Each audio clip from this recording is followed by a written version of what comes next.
Hello, beautiful people of the internet. How are you doing today? My name is Jackie and welcome back to my YouTube channel. This is going to be my March reading wrap up. Oh, and we have a kitten. I do not have a lot of time to film this video today, so I guess we're just gonna film it with Drizzle. Yes, you're gonna be in my video, baby. Mwah. So in the month of March 2024, I read 6 books for a total of 2,041 pages and an average star rating of 4 stars even. I really enjoyed most of the books that I read this month, and the only one that I didn't really like was actually the first book I read in the month, so let's just review that one first and then talk about lots of books that I did enjoy. So the first book that I read in March was The Last Housewife by Ashley Winstead, and I ended up giving this book a 2-star. I was originally thinking I was going to give it 3 because I don't think this book is bad, but I didn't enjoy it. And that's the reason I ultimately changed my rating to a 2, because in my personal rating system, a 3 is like, it was a fine book. It was good. And I felt like I just couldn't give a 3 to something that I actively wasn't enjoying myself reading. Though, don't get me wrong, I don't think this book is actively bad, and I can see why some people would like it. This is a mystery suspense thriller book from the same author as In My Dreams I Hold a Knife, and that book I did genuinely really enjoy. This book follows a main character whose name already escapes me. I don't remember what her name is. And years ago when she was in college, herself and 2 of her friends basically fell into this sort of proto-cult-like group where they met this older man who was very charismatic and they fell under his spell. Now, years later, one of her old friends has died under suspicious circumstances, and so our main character believes that it may be connected to the events from years earlier. With the help of a true crime podcast host, she starts investigating the suspicious death. Now, the ending of this book did actually take a direction that I wasn't expecting, which is good because I like to be surprised when I'm reading mystery thrillers. So I was surprised by things that happened. I think really my biggest issue with this book is that I wasn't having fun reading it. And I read for many reasons. Possibly the biggest reason being to have fun. You know, life is short, I want to enjoy myself. And I wasn't enjoying myself reading this book. I was disturbed, which I think was the author's intention. I was uncomfortable. I was not having fun. I didn't really connect with any of the characters, and I wasn't super invested in what was going on, and that was the reason I ended up giving this book a low rating. I also want to say that this book has a lot of disturbing content. This cult the girls were a part of is basically a very misogynistic cult that reinforces gender differences between men and women, where basically the women are expected to be subservient to men in all manners, including sexually. So there is a lot of sexual assault, abuse, very disturbing content to read about. And so I think, you know, that's something you should probably look up the trigger warnings before reading this book. Another major problem that I had with this book is the main character makes a lot of reckless decisions in her investigation, but really faces minimal consequences at times for the choices that she makes, and that to me was not believable. So ultimately, I don't think this is an actively bad book, but I didn't enjoy it. I didn't have fun reading it, and that's why I couldn't give it a higher rating. Next, I finally read The Count of Monte Cristo by Alexandre Dumas, and ultimately I ended up giving this a 4.5 star. I made an entire video on my thoughts about this book, so I will link that in the card. Go watch that for more detailed thoughts. I have been putting off this book for years and years because it is so long, but I'm so happy I finally read it. It was a really fun experience. This is a French classic from the 1800s. Our main character is Edmond Dantes. As a young sailor, he is framed as a traitor and sent to prison. This costs him his job, his friends, and his fiancée. Many years later, after his escape from prison, he has acquired wealth, and so he goes back to France under the disguise the Count of Monte Cristo, with an elaborate plan to get revenge on those responsible for his false imprisonment. This book is entertaining as hell, okay? Like, it is thick, but when it gets good, it gets really good, and you're just gonna want to keep reading it. It has murder, intrigue, revenge, drama, scandal. It is really entertaining. You know, this is a book that was meant to entertain the masses, so it has a lot of drama. It's like watching, you know, a soap opera at times, and I mean that as a compliment. Now, the reason I decided to give it 4.5 stars is I did have some issues with it. I think there was a part of the romantic storyline that kind of gave me the ick, and I do think it was slow going at the beginning. There were some parts of this book that I think could have been cut out to make a more well-paced story. Like, there were just some sections that really didn't need to be in the book. But I do feel like this is a book that 2 or 3 years from now, I could look back and think this is one of my all-time favorites. So time will really tell with this one, whether it becomes an all-time favorite or not. But would I recommend that you read this book? Heck yes, I would. All right, my cat left, so now I can actually sit back in my seat. The next book that I read in March was The Mirror Cracked from Side to Side by Agatha Christie. I ended up giving this a 4-star. I'm not sure where exactly I would place this in my overall Agatha Christie ranking, but I did quite enjoy this one, and I think it has one of my favorite motives for murder in all of Agatha Christie. That part just, my mind was blown. This is one of the Miss Marple mysteries. It's from later in Agatha Christie's career. So this actress named Marina Gregg has just moved into St. Mary Mead, and her husband are having a party at their house. One of the guests at the party is this woman named Heather, and Heather is poisoned at the party after having a drink that seemingly was meant for Marina. So who killed Heather? Were they actually trying to kill Marina? If so, why? I did film a trying to solve Agatha Christie video for this book. Go check it out if you're interested. I love making these videos. I think they are so much fun. I did guess whodunit in this book, but I had no idea why they did it. And when I found out why, it was so good, because I never would have guessed that was the reason why. But in hindsight, there were signs there that were cleverly disguised so that I didn't pick up on it. It was a really compelling motive for murder, and it just made for a really satisfying reading experience. So I did quite enjoy this one. I would recommend it. I don't know exactly where I would put it in my all-time rankings. Obviously, it wasn't a full 5, but it was good. I enjoyed it. After that, I actually read a non-fiction book, Queen Victoria's Matchmaking: The Royal Marriages That Shaped Europe by Deborah Cadbury.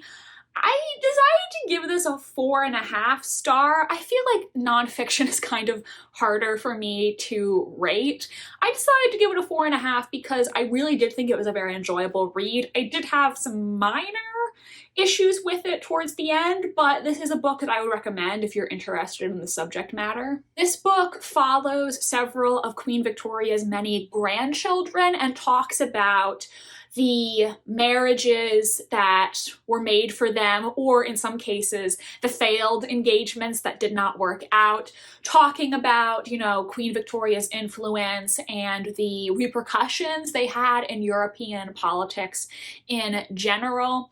So we talk about, you know, Mary of Teck and her engagements, first to Prince Albert Victor and then to the future King George. We talk about Alex of Hesse and her marriage to Tsar Nicholas, which we all know how that turned out. It was really interesting, and I really enjoyed Deborah Cadbury's writing style. It felt very accessible, almost like reading fiction at times with its detail, and I feel like she fleshed out everyone's personalities. I felt like I got a good idea of what each of Queen Victoria's grandchildren were like as people. The reason that I didn't really give this a 5-star is because at the end, I felt like we kind of lost the plot, so to speak. I don't really know like how Deborah Cadbury wanted me to feel at the end of this book, like what was her general thesis, because at the end she kind of just starts talking about how all of their lives unraveled, you know, the murders of the Russian royal family, and it kind of just ends on a very depressing note. And I don't really know exactly what she wanted me to feel or what point she was trying to make. Like, what was the central thesis of this book? Like, what was the point that she was trying to prove, you know? I didn't fully understand like what impression she wanted me to walk away from this book from.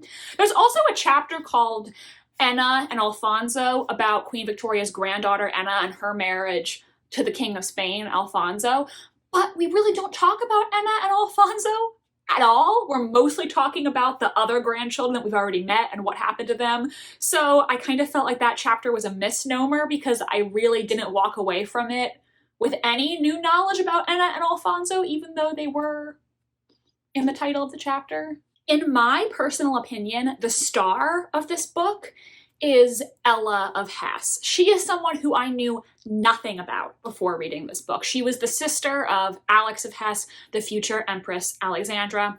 Ella herself had married a Grand Duke of Russia, and she was instrumental in the future marriage between Alex/Alexandra and Tsar Nicholas. Ella, to me, as depicted in this book, was such a compelling, tragic figure. My heart went out to her.